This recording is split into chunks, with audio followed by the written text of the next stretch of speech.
안녕하세요. 저는 지금 캐나다 밴쿠버에 한 달 차 어학연수를 하고 있고요. 오늘은 Q&A 영상을 찍기 위해서 영상을 켰습니다. Q&A는 기본 정보, 유학원이랑 어학원 정보, 그다음 홈스테이, 비용, 기타 순서로 말씀드리겠습니다. 첫 번째 질문으로 어학연수에 온 이유는 저는 여행을 갈 때마다 외국인들과 자연스럽게 스몰 토크를 잘하고 싶어서 스피킹을 제대로 배워보고 싶다는 생각을 하게 되었어요. 그리고 제가 선택한 학과가 간호학과인데 마지막 4학년을 남겨두고 이대로 졸업을 해서 간호사가 되면 앞으로 제대로 영어를 배울 기회가 많지 않을 것 같더라고요. 그래서 이왕이면 다양한 나라에서 온 친구들과 직접 대화하면서 영어를 늘리고 또 해외에서 살아보는 경험도 하면 좋을 것 같아서 어학연수를 오게 되었습니다. 두 번째 질문으로 연수 준비 기간은 2025년 6월 말에 어학연수를 결심을 해서 7월부터 본격적으로 준비를 시작했습니다. 세 번째 질문으로 캐나다를 선택한 이유인데요. 영국이랑 캐나다 둘 중에서 고민을 많이 했는데 영국식 영어보다는 미국식 영어를 먼저 배워보고 싶기도 했고 또 주변에서 캐나다가 정말 살기 좋다는 말을 많이 해주셔서 캐나다로 오게 되었습니다. 밴쿠버를 선택한 이유로는 저는 이씨라는 어학원을 먼저 정한 후에 지역을 정한 케이스인데 제가 등록할 시점에는 토론토 이씨에 자리가 남아있지 않아서 밴쿠버로 오게 되었습니다. 비자는 저는 어학원만 다닐 예정이라서 학생 비자를 발급받았습니다. 기간은 2026년 3월부터 12월까지 10개월 동안 지낼 예정입니다.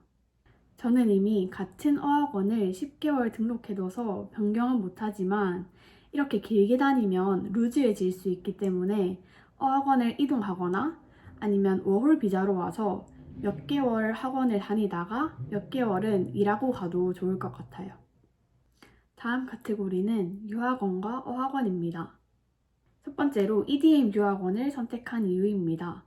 사실 저는 여러 유학원을 비교해보진 않고 EDM만 방문하고 결정하게 되었어요.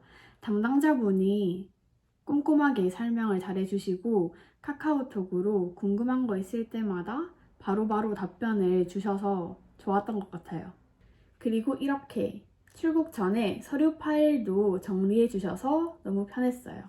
캐나다 도착했을 때 픽업도 연결해 주시고 통장 계좌 개설도 도움을 주셔서 초기에 정착하는 데 도움이 많이 되어서 전반적으로 만족하고 있습니다. 다음은 EC 어학원을 선택한 이유입니다. 저는 EDM 담당자분께 딱 하나 대형 어학원은 가고 싶지 않다고 하니까 추천해 주신 곳인데요. 중형 학원 정도라고 보시면 됩니다. 한국인 비율은 지금 3월이라서 한국인들이 조금 많은 편인데요. 한 반의 절반에서 절반 이상 정도는 한국인이 있는 것 같아요. 나이대는 정말 다양한데요. 17살, 18살부터 30대 그리고 그 이상까지 있습니다. 국적으로는 한국인과 일본인이 정말 많은 편이고요. 다음으로는 대만인, 브라질, 콜롬비아 이렇게 많고 그 외에 스위스, 프랑스, 멕시코, 터키 친구들도 있습니다. 액티비티는 매달 캘린더에 다양한 액티비티가 나와 있는데 가고 싶은 날에 예약해서 돈을 지불하고 참여하면 되는 방식입니다. 그리고 이씨의 특징은 다른 학원들과는 다르게 지그재그 스케줄입니다. 예를 들어서 월, 수, 금 아침 수업이면 화요일과 목요일은 오후에 수업이 배치되어 있습니다. 그래서 조금 덜 피곤하다는 점이 장점인 것 같습니다. 또 추가 수업이 있어서 스피킹이나 그래머, 보카에서 부족한 부분이 있으면 추가로 수업을 더 들을 수 있다는 것도 장점인 것 같아요. 근데 또 단점이라면 EC는 총 레벨이 8단계가 있는데 대형 학원에 비해서는 레벨이 세분화되어 있지 않다는 점인 것 같아요. 제가 입학 레벨 테스트를 봤을 때 Upper Intermediate가 나왔어요. 제 위에 2단계밖에 남아있지 않는데 한 레벨당 책 한 권 다 떼는데 3개월이 걸려요. 근데 저는 10개월을 있기 때문에 시간이 조금 남는단 말이죠. 그러면 그 시간 동안 책 한 권을 다시 반복을 하거나 아니면 캠브리지 클래스를 다 수강해야 하는 상황이 생긴다는 점은 참고해 주셨으면 좋겠습니다. 대형 학원과 소형 학원에 다니는 친구들에게 질문을 했는데요. 우선 대형 학원은 한 반에 16명 정도 있고 한국인이 정말 많다고 합니다. 그래도 다른 국적의 친구들도 많고 액티비티가 다양하다고 해요. 그런데 활발한 친구들이 많아서 친해지기가 힘들고 케어는 잘 안 되는 편이라고 들었고요. 소형 학원은 최대 한 반에 10명 정도가 있고 반대로 케어는 잘 되고 모두와 친해질 수 있는 분위기지만 다양성이 없고 단계별로 반이 하나씩밖에 없다는 게 단점이라고 말을 했습니다.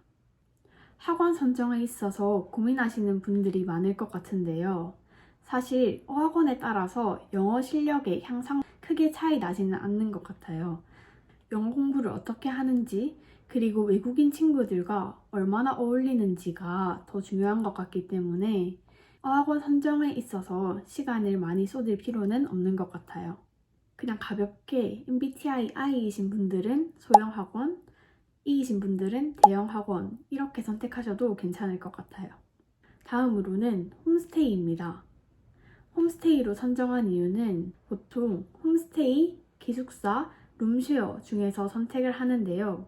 이 셋 중에 가장 경제적이기도 하고 홈스테이만 삼시세끼가 제공이 되어서 선택을 하게 되었습니다. 제 홈스테이는 필리핀계 가족분들이고 저 말고 2명의 한국인 여자 룸메이트랑 같이 살고 있습니다. 운이 좋게도 홈스테이를 정말 잘 걸려서 이렇게 저희가 일주일 식단을 짜면 홈맘이 그대로 해주시고 한식도 자주 해주셔서 만족하고 있습니다. 또 점심은 도시락으로 싸주셔서 장점은 이렇게 든든하게 밥을 챙겨 먹을 수 있다는 점인 것 같고 단점이라고 하면 학원까지 가는데 매일 50분씩 버스를 타야 해요. 그리고 세탁을 일주일에 한 번만 할 수 있는 규칙이 있다는 점, 이 정도인 것 같습니다.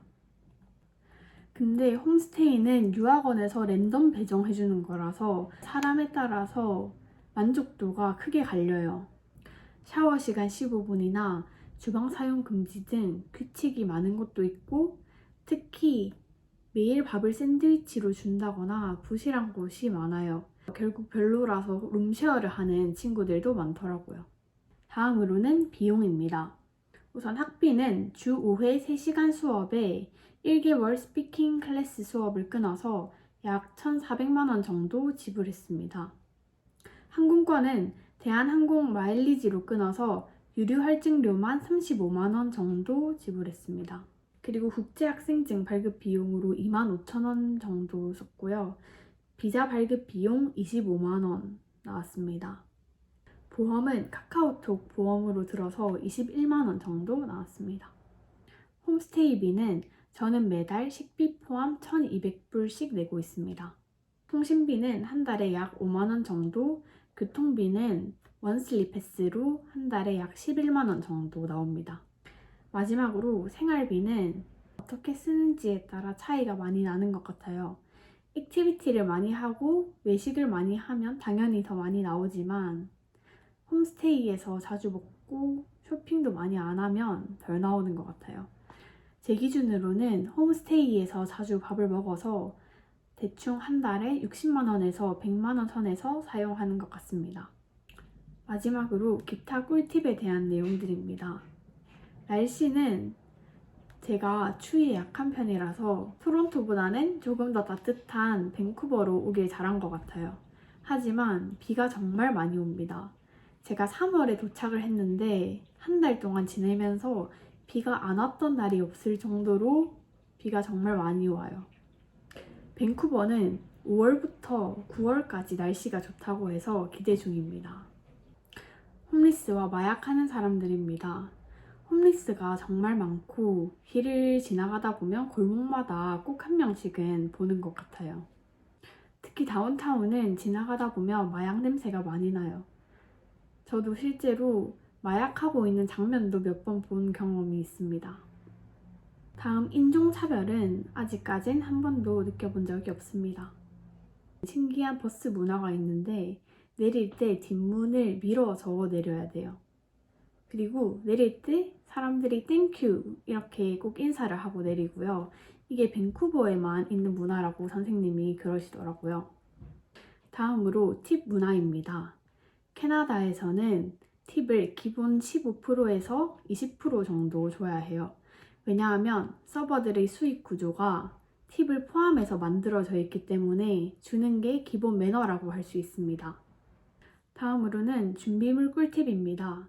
저는 올 때 큰 캐리어 하나, 중형 캐리어 하나, 그리고 백팩 하나를 메고 왔는데요. 생각보다 옷을 많이 안 가져와서 조금 후회하고 있어요.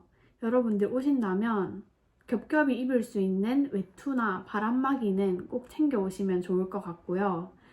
그리고 멀티탭 있으면 유용하고요. 그 외에 거울, 스탠드, 그리고 한국 화장품이 파는데 조금 비싸게 팔아서 한국 화장품이나 스킨케어, 선글라스, 유산균, 보조 배터리, 각종 비타민들, 특히 해를 잘 못 보니까 비타민 D는 챙겨 오시는 것을 추천드립니다. 그리고 운전할 수 있으신 분들은 밴쿠버에서 가까운 휘슬러나 조금 멀지만 여름에 캐나다의 스위스라고 불리는 밴프까지 운전해서 갈 수 있기 때문에 국제 면허증을 발급해서 오는 걸 추천합니다. 마지막으로 외국인 친구들 사귀는 방법인데요. 영어는 기세가 맞습니다. 저도 영어를 막 엄청 잘하는 건 아닌데 일단 친구들 옆에 앉아 있으면서 듣고 최대한 바디랭귀지도 써가면서 소통하다 보니까 조금씩 느는 게 보이더라고요. 먼저 말 걸고 인사하고 같이 놀자고 하는 것밖에 방법이 없는 것 같아요. 영어 공부하려고 왔으니까 거절 당하더라도 자신감을 가지고 다 시도해보면 알찬 어학연수 기간을 마무리할 수 있을 거라고 생각합니다. 이렇게 밴쿠버 어학연수 Q&A 영상은 마무리하겠습니다. 끝까지 봐주셔서 정말 감사하고요.